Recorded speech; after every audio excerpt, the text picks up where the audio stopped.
High সবাইকে good morning. তো আমার কাছে এটা ব্যাড মর্নিং, কিন্তু তোমাদের কাছে তো গুড মর্নিং। তো চলো, যে কাল রাতে তো আমরা পৌঁছে গেছিলাম তাজপুরে। তো তাজপুরে ভেবেছিলাম এসে যে প্রচণ্ড আনন্দ করব, কিন্তু এখানে আনন্দ করতে যে আরেক ঠেলায় পড়েছি। সেগুলোই তোমাদের সাথে শেয়ার করবো যে সারাদিন কিভাবে কাটলো। তো বাইরের ভিউটা কিন্তু সুন্দর, এখানে থাকার জায়গাটা কিন্তু খুবই সুন্দর। আর খাওয়া দাওয়ার ক্ষেত্রে অনেক রেট নিচ্ছে। কারো যদি অনেক টাকা থাকে তারা এখানে এসে একদিনের জন্য এনজয় করে যেতেই পারো, কিন্তু আমাদের মতো মধ্যবিত্ত মানুষরা এখানে এসে একটুই আনন্দ করতে পারবে না, এটা আমি বলে দিলাম। তো দেখছোই তো, হোটেলটা কিন্তু দেখতে খুবই সুন্দর। হোটেলটার নাম হচ্ছে গ্যালাক্সি, আর স্টেশন থেকে অনেকটাই দূরে। পেছনের ভিউটা হচ্ছে এইরকম আছে কিছুটা। তো এখানটায় থাকার জায়গাটা ভীষণই সুন্দর। 8টা বাজতে চলেছে, তো বললাম প্রথমেই যে গুড মর্নিং। হ্যাঁ, উঠতে দেরি হয়েছে, 8টা বেজে গেছে, কিন্তু এখানে কোনো খাবার দাবারের মানে ভালো জায়গা নেই, ঠিক আছে। তো এটা হচ্ছে হোটেল গ্যালাক্সি।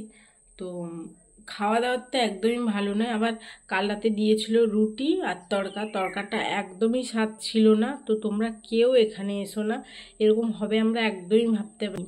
কিছুক্ষণ দাঁড়িয়ে থাকার পর ওরা বাইরে থেকে খাবার কেনাকাটা করে নিয়ে আসা। বাইরের খাবারটা তবুও রেটটা কম, যেটা তবুও খাওয়া যাবে। তো খাওয়া দাওয়ার পর রেডি হয়ে মন খারাপ থাকলেও আর কী করবো, এসছি যখন আনন্দ তো করতেই হবে। তার জন্যই আমরা চারজনে হাসাহাসি করে বেরিয়ে পড়েছি। মুখে সবসময় হাসি রাখতে হবে, মনের ভেতরে যাই হোক না কেন। এটা সব সময় সবাইকে বলতেও শুনেছি, কিন্তু এটা আজ নিজে ফিল করে দেখলাম। তো এখানের পরিবেশটা দেখেছো, মোটামুটি ভালো, খারাপ বলা যাবে না। তো এইদিকে হচ্ছে সামনেই বিচ, এখান থেকে 3-4 মিনিটের রাস্তা বিচটা, একদমই সামনে বিচে। সবাই মানে এখানে আসতে হলে তোমাকে প্রচণ্ড টাকা নিয়ে আসতে হবে, আর একদিনের জন্য এলেই তুমি কমফর্টেবল ফিল করবে, ঠিক আছে। তো আমার ছেলে যেতে যেতেই ঘুমিয়ে গেছিলো। চারিদিকে বন জঙ্গল, আর এদিকে পরিবেশটা কি বলো তো, বিচের দিকে যখন হচ্ছে ঝাউ গাছ থাকে তখন সেগুলো আরও দেখতে সুন্দর লাগে। তো এখানে যতটা সম্ভব আনন্দ করার সেটাই আমরা চেষ্টা করেছি, যতটা ভালো থাকা যায়। তো চলো, তো আমরা বিচে যেয়ে ভেবেছিলাম যে ভাত খাবো, বাকি ওখানে আপাতত অলমোস্ট দোকানগুলো থাকবে যেগুলোতে হয়তো রান্না বাড়া হয়ে থাকবে। আমাদের তো এখানে এইসবই ছিল যে রান্না করা হয়ে থাকতো, যেটা তোমার পছন্দ সেইটা খাবে, ঠিক আছে। এখানে কিন্তু সেই রকম না, আমরা তো আনন্দেভাবে বিচে চলে গেছিলাম যে এখানে না কিছু খাবার পেলে ওখানে আপাতত খাবারটা পাবো। কিন্তু ওখানে যেয়ে দেখি আরেক সমস্যা, ওখানে তুমি বলবে তারা রেডি করবে। এমনকি ডাল আর আলু ভাতে ভাত দিয়েছে, ওইটা নিয়েছে 80 টাকা। ভাবতে পারছো তোমরা যে কতটা এক্সেসিভ রেট নিয়েছে আমাদের কাছে। তো আমরা ওখানে কিছুক্ষণ ঘোরাফেরার পর একটা দোকানে বলেই বসেছি, মানে দুপুরের বেলা কিছু না পেলে আর যা হয় অবস্থা আর কি, যা পেয়েছি সেটাই খেয়ে তৃপ্তি করে আনন্দ করে ঘুরে আসবো।